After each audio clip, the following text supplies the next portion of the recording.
Holidays-nale, adu namma GT Holidays da. GT Holidays, South India's #1 travel brand.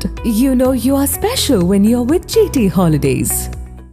7 தலைமுறைகள் பாரம்பரியமிக்க ஒரே சித்த மருத்துவ ஸ்தாபனம் சேலம் சிவராஜ் சித்த வைத்தியசாலை. இப்பொழுது சேலம், ஈரோடு, சென்னை, ஹொசூர், திருப்பத்தூரில் தினசரி மருத்துவரை சந்திக்கலாம். தொடர்புக்கு 9842722500. ஓகே, இதுல திரு அண்ணாமலை அவருடைய பேர். இதை நம்ம எடுக்காம போவே முடியாது, இந்த விவாதத்தை முடிக்க முடியாது. அவர் நேத்து எங்க அண்ணன் அமீர் சொல்வாரு, பாண்டே எங்களுக்கு முழுமையான எதிர்நிலையில நிற்கக்கூடியவர். அவர் என்னுடைய கொள்கையில இருந்து முரண்படு. ஆனா அவர் எங்க போய் நின்னாலும் பிஜேபியில போய் நின்றுவார் அப்படின்னு. அத மாதிரி திரு அருண் எங்க போய் நின்னாலும் ஒரு அண்ணாமலைகிட்ட போய் ஓகே, ஏன் அப்படின்னா திரு அண்ணாமலை அவருடைய இம்பாக்ட். அவர் நேத்து அவர் பேசுறாரு, இதுக்கும் அவர் மாநில தலைவராக இல்லை. ஆனா அவர் கொடுத்த பேட்டி எப்பேற்பட்ட முக்கியத்துவம் வாய்ந்ததாக பார்த்தோம். ஏன்னா அது முந்தின நாள் நடந்த அந்த ஆலோசனை கூட்டம், அவர் அங்க பங்கேற்காதது ஒரு தலைப்புச் செய்தி. அப்படி இருக்க நேற்று அவர் கிளாரிட்டி கொடுக்கிறாரு. அவர் ஏன் பங்கேற்கல, ஏன் அப்படி அமித்ஷா அவர்களுமே நான் போன்ல பேசினேன்னா எல்லா விஷயத்தையும் சொல்றாரு. அப்போ இன்னொரு முக்கியமான விஷயத்த சொல்றாரு. டிடிவி தினகரன் அவர்களுடன் நான் பேசினேன், ஓபிஎஸ் அவர்களுடன் நான் பேசியிருக்கேன். அவங்க 2 பேர் திரும்பி வருவாங்கன்னு நான் நினைக்கிறேன்.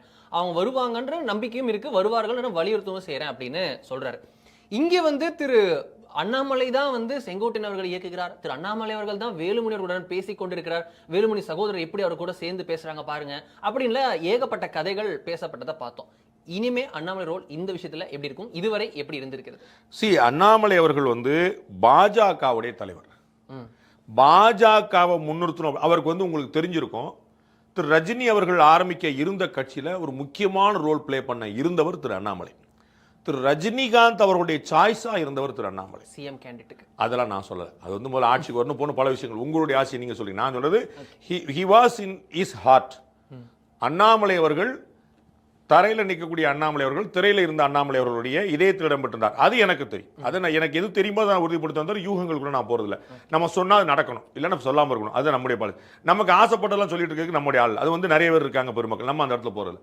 அப்ப அவருக்கு அன்னைக்கு தேதிக்கு ரஜினி அவர்கள் கட்சி ஆரம்பிச்சு நடத்துற திட்டத்தில் இருந்தார், அப்படிதான் நடந்துட்டு இருந்தார். அப்ப திரு அண்ணாமலை அவரோட நல்ல தொடர்பு இருந்தார்.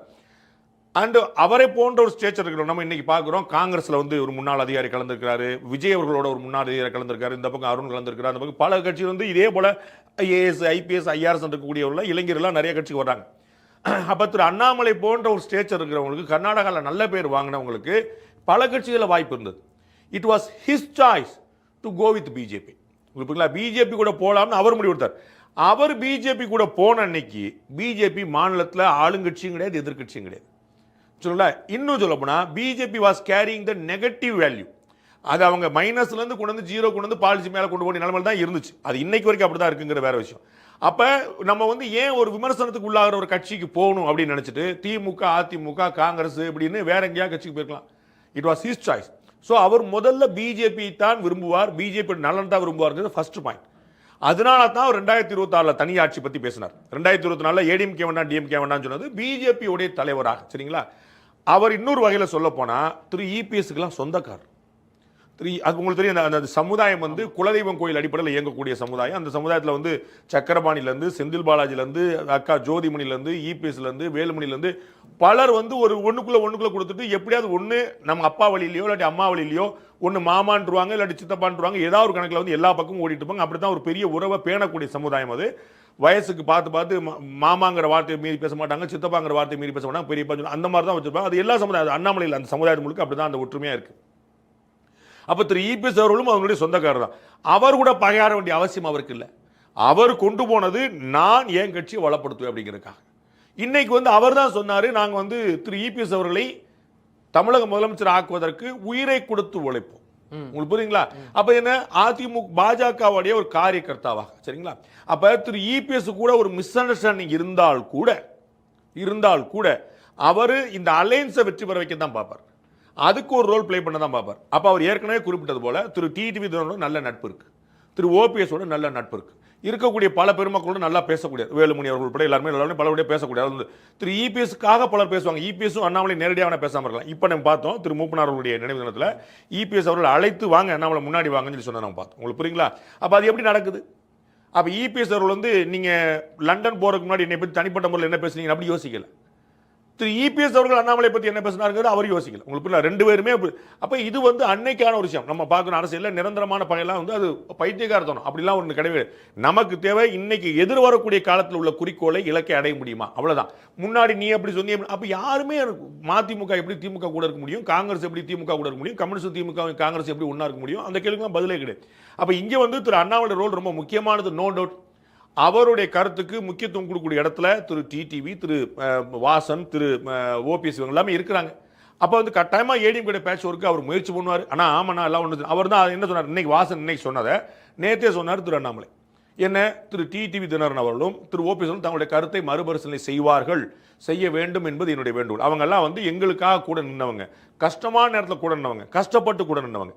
அப்ப அவங்க வந்து அடுத்து ஒரு அறுவடை காலம் வரும்போது நம்ம கூட நிற்பாங்க அப்படிங்கிறது அவருடைய பாயிண்டர். அப்ப அவர் வந்து கட்டாயமா ஒரு ரோல் பிளே பண்ணுவாரு, கட்சி தலைமை சொன்னா. ஓகே, அது நம்ம அதான் அப்படி.